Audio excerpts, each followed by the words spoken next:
light, because for me, all of this was very loving.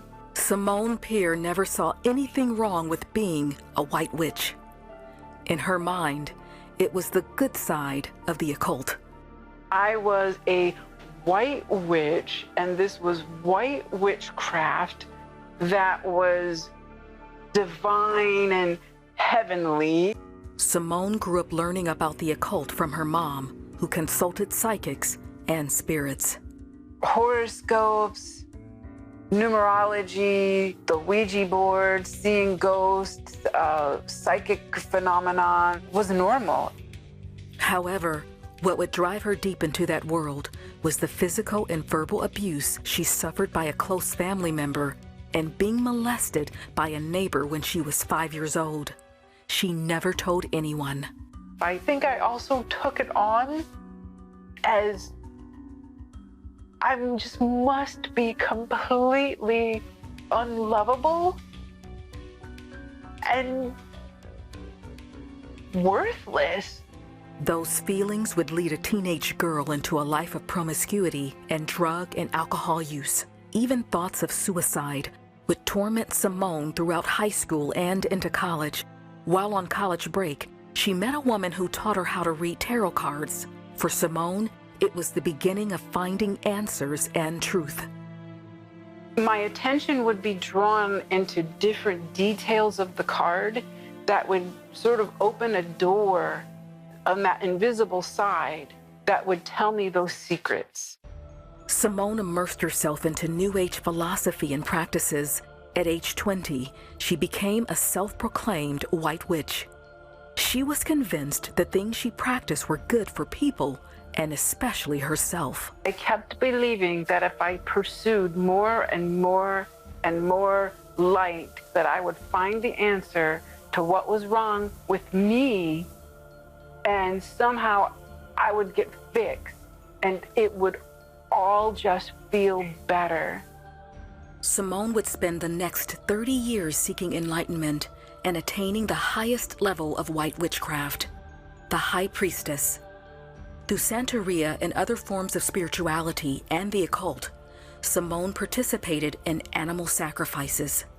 It was the shedding of blood in which we were able to be cleansed, healed, and gain power and rise through levels of initiation.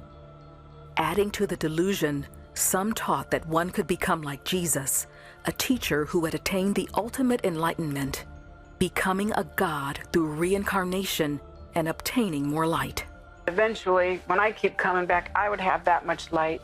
And then when you became completely light, you became the light that came back and fed the other souls working their way up the reincarnation, getting reborn ladder. Still, no matter how high she climbed or enlightened she became, there was an emptiness she couldn't shake. There were so many things about the spiritual path that I loved and that made me feel happy. My life was a contradiction, and that I also was in the deepest, darkest pit. This is the beautiful deception. In 2017, desperately seeking truth and peace, Simone stumbled across a video of famed heavy metal musician Alice Cooper. He was talking about how the one true Jesus Christ freed him from alcoholism and gave him a new life. And I realized that I was an ambassador for Satan. I didn't even know what it meant to have Jesus. I didn't understand it at all. I just knew that my heart cracked open.